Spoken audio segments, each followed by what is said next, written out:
മർക്കോസ് അധ്യായം 15. അതിരാവിലെ തന്നെ മുഖ്യ പുരോഹിതന്മാരും മൂപ്പന്മാരും വേദജ്ഞരും ന്യായാധിപ സംഘത്തിലുള്ള എല്ലാവരും കൂടി ആലോചിച്ച് ഒരു തീരുമാനത്തിൽ അവർ യേശുവിനെ ബന്ധിച്ചു കൊണ്ടുപോയി പീലാത്തോസിനെ ഏൽപ്പിച്ചു. നീ യഹൂദരുടെ രാജാവാണോ? പീലാത്തോസ് ചോദിച്ചു. അതെ, താങ്കൾ പറയുന്നത് ശരി തന്നെ. യേശു ഉത്തരം പറഞ്ഞു. മുഖ്യ പുരോഹിതന്മാർ യേശുവിനെതിരായി പല ആരോപണങ്ങളും ഉന്നയിച്ചു. പീലാത്തോസ് വീണ്ടും യേശുവിനോട്, താങ്കൾ മറുപടിയൊന്നും പറയുന്നില്ലേ? നോക്കൂ, എത്രയോ ആരോപണങ്ങളാണ് അവർ താങ്കൾക്കെതിരെ ഉന്നയിക്കുന്നത് എന്ന് ചോദിച്ചു. എന്നിട്ടും യേശു ഉത്തരമൊന്നും പറയാതിരുന്നതുകൊണ്ട് പീലാത്തോസ് ആശ്ചര്യപ്പെട്ടു. ഉത്സവ സമയത്ത് ജനങ്ങൾ ആവശ്യപ്പെടുന്ന ഒരു തടവുകാരനെ മോചിപ്പിക്കുക പതിവായി. ഒരു കലാപത്തിൽ കൊല നടത്തിയ കലഹക്കാരുടെ കൂടെ ബറബ്ബാസ് എന്നു പേരുള്ള ഒരാൾ കാരാഗൃഹത്തിലുണ്ടായി. ജനക്കൂട്ടം പീലാത്തോസിന്റെ അടുക്കൽ ചെന്നു തങ്ങൾക്ക് വേണ്ടി പതിവ് പോലെ ചെയ്യണമെന്ന് ആവശ്യപ്പെട്ടു. മുഖ്യ പുരോഹിതന്മാർ അസൂയ കൊണ്ടാണ് യേശുവിനെ തന്റെ പക്കൽ ഏൽപ്പിച്ചതെന്നറിഞ്ഞ് പീലാത്തോസ് അവരോട്, യഹൂദരുടെ രാജാവിനെ നിങ്ങൾക്ക് വിട്ടുതരുവാൻ നിങ്ങൾ ആഗ്രഹിക്കുന്നുവോ എന്ന് ചോദിച്ചു.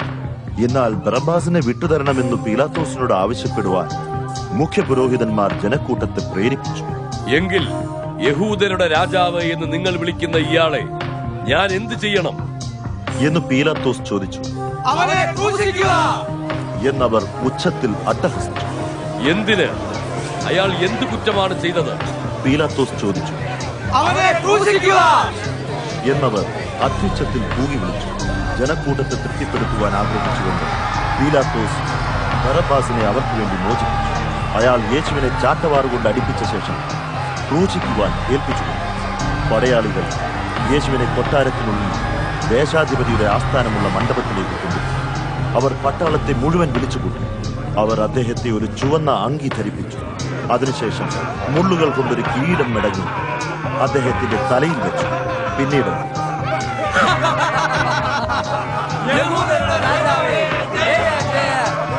എന്ന് പറഞ്ഞ് അദ്ദേഹത്തെ പരിഹസിച്ചു. അവർ അദ്ദേഹത്തിന്റെ തലയിൽ കോൽ കൊണ്ടടിച്ചു, ദേഹത്ത് തുപ്പി, മുട്ടുകുത്തി അദ്ദേഹത്തെ നമസ്കരിച്ചു. ഇങ്ങനെ പരിഹസിച്ച ശേഷം അവർ ചുവന്ന അങ്കി നീക്കി അദ്ദേഹത്തെ സ്വന്തം വസ്ത്രം ധരിപ്പിച്ചു. പിന്നീട് അവർ അദ്ദേഹത്തെ ക്രൂശിക്കുവാൻ കൊണ്ടുപോയി. അലക്സാണ്ടറിന്റെയും റൂഫോസിന്റെയും പിതാവായ ഷിമോൻ എന്നു പേരുള്ള കുറേനക്കാരനായ ഒരു മനുഷ്യൻ ഗ്രാമപ്രദേശത്തു നിന്ന് അതുവഴി കടന്നുപോകുകയും അവർ അയാളെ ക്രൂശ് ചുമക്കുവാൻ നിർബന്ധിച്ചു. അവർ യേശുവിനെ തലയോടിന്റെ സ്ഥലം എന്നർത്ഥമുള്ള ഗൊൽഗോഥ എന്ന സ്ഥലത്ത് കൊണ്ടുപോയി. മീര കലർത്തിയ വീഞ്ഞ് അവർ അദ്ദേഹത്തിന് കൊടുത്തു. എന്നാൽ അദ്ദേഹം അത് സ്വീകരിച്ചില്ല. അവർ അദ്ദേഹത്തെ ക്രൂശിച്ചു. അദ്ദേഹത്തിന്റെ വസ്ത്രങ്ങൾ പങ്കിട്ട് ഓരോരുത്തരും ഏത് കിട്ടുമെന്നറിയുവാൻ നറുക്കിട്ടു. 3-ാം മണി നേരത്താണ് അവർ അദ്ദേഹത്തെ ക്രൂശിച്ചത്. യഹൂദരുടെ രാജാവ് എന്നതായിരുന്നു അദ്ദേഹത്തിന്റെ മീതെ എഴുതി വച്ചിരുന്ന കുറ്റപത്രം. അവർ അദ്ദേഹത്തോടു കൂടെ 2 കൊള്ളക്കാരെ, ഒരുവനെ വലത്തും മറ്റവനെ ഇടത്തുമായി ക്രൂശിച്ചു. അധർമ്മികളുടെ കൂട്ടത്തിൽ അവൻ എണ്ണപ്പെട്ടു എന്ന തിരുവെഴുത്ത് നിവൃത്തിയായി. കടന്നുപോയവർ തലകുലുക്കിക്കൊണ്ട്, ദേവാലയം നശിപ്പിച്ചിട്ട് 3 ദിവസത്തിനകം പണിയുന്നവനെ, ക്രൂശിൽ നിന്ന് ഇറങ്ങി വരിക, നിന്നെ തന്നെ രക്ഷിക്കുക എന്ന് പറഞ്ഞ് അദ്ദേഹത്തെ ദുഷിച്ചു. അങ്ങനെ തന്നെ മുഖ്യ പുരോഹിതന്മാരും വേദജ്ഞരും അദ്ദേഹത്തെ പരിഹസിച്ചുകൊണ്ട് പരസ്പരം പറഞ്ഞു, ഇവൻ മറ്റുള്ളവരെ രക്ഷിച്ചു, എന്നാൽ തന്നെ രക്ഷിക്കാനോ കഴിവില്ല. ഇസ്രായേലിന്റെ രാജാവായ ഈ ക്രിസ്തു ഇപ്പോ ക്രൂശിൽ നിന്ന് ഇറങ്ങി വരട്ടെ, എങ്കിൽ നമുക്ക് കണ്ടു വിശ്വസിക്കാം. തന്നോടൊപ്പം ക്രൂശിക്കപ്പെട്ടവരും അദ്ദേഹത്തെ നിന്ദിച്ചു. 6-ാം മണി മുതൽ 9-ാം മണി വരെ ദേശമെല്ലാം അന്ധകാരം വ്യാപിച്ചു. 9-ാം മണി നേരത്ത് യേശു, എന്റെ ദൈവമേ, എന്റെ ദൈവമേ, അവിടുന്ന് എന്നെ കൈവിട്ടതെന്ത് എന്നർത്ഥമുള്ള എലോഹി എലോഹി ലമാ ശബ്ബക്താനി എന്ന് ഉച്ചത്തിൽ നിലവിളിച്ചു. അടുത്തു നിന്നവരിൽ ചിലർ ഇത് കേട്ട്, അതാ അയാൾ ഏലിയാവിനെ വിളിക്കുന്നു എന്ന് പറഞ്ഞു.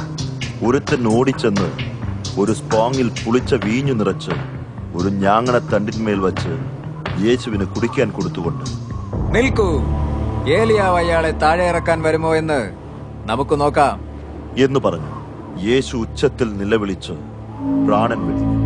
ദൈവാലയത്തിലെ തിരശീല മുകളിൽ നിന്നു താഴെ വരെ 2ആയി കീറിപ്പോയി. യേശുവിന്റെ മുമ്പിൽ നിന്നിരുന്ന ശതാധിപൻ അദ്ദേഹത്തിന്റെ നിലവിളി കേൾക്കുകയും അദ്ദേഹം മരിച്ചതെങ്ങനെയെന്ന് കാണുകയും ചെയ്തിട്ട് നിശ്ചയമായും ഈ മനുഷ്യൻ ദൈവപുത്രനായിരുന്നു എന്ന് പറഞ്ഞു. ചില സ്ത്രീകൾ ദൂരെ നിന്ന് നോക്കിക്കൊണ്ടിരുന്നു. അവരുടെ കൂട്ടത്തിൽ മഗ്ദലക്കാരി മറിയയും ചെറിയ യാക്കോബിന്റെയും യോസയുടെയും അമ്മയായ മറിയയും ശലോമയും ഉണ്ടായി. ഗലീലയിൽ വെച്ച് യേശുവിനെ അനുഗമിക്കുകയും ശുശ്രൂഷിക്കുകയും ചെയ്തിരുന്നവരാണ് ഈ സ്ത്രീകൾ. യെരൂശലേമിലേക്ക് അദ്ദേഹത്തോടു കൂടെ വന്ന മറ്റു പല സ്ത്രീകളും അവിടെ ഉണ്ടായിരുന്നു. അന്ന് ശബ്ബത്തിന്റെ തലേ ദിവസമായ ഒരുക്ക ദിവസമായിരുന്നു. അതുകൊണ്ട് വൈകുന്നേരമായപ്പോൾ ന്യായാധിപ സംഘത്തിലെ പ്രമുഖാംഗവും ദൈവരാജ്യത്തിനു വേണ്ടി കാത്തിരുന്നവനുമായ അരിമധ്യയിലെ യോസേഫ് ധൈര്യത്തോടെ പീലാത്തോസിന്റെ അടുക്കൽ ചെന്ന് യേശുവിന്റെ ശരീരം ആവശ്യപ്പെട്ടു. ഇത്ര വേഗം യേശു മരിച്ചുപോയെന്ന് പീലാത്തോസ് ആശ്ചര്യപ്പെട്ടു. അയാൾ ശതാധിപനെ വരുത്തി, യേശു മരിച്ചു കഴിഞ്ഞുവോ എന്ന് ചോദിച്ചു. ശതാധിപനിൽ നിന്ന് ഈ കാര്യം ഉറപ്പുവരുത്തിയതിനു ശേഷം അദ്ദേഹം ശരീരം യോസേഫിന് വിട്ടുകൊടുത്തു. യോസേഫ് ഒരു ലിനൻ കച്ച വാങ്ങി മൃതദേഹം താഴെ ഇറക്കി ആ വസ്ത്രത്തിൽ പൊതിഞ്ഞ് പാറയിൽ വെട്ടിയിരുന്ന കല്ലറയിൽ വെച്ചു. പിന്നീട് അയാൾ ഒരു കല്ലുരുട്ടി കല്ലറയുടെ വാതിൽക്കൽ വെച്ചു. മഗ്ദലക്കാരി മറിയയും യോസയുടെ അമ്മയായ മറിയയും അദ്ദേഹത്തെ വച്ചത് എവിടെയെന്ന് കണ്ടു.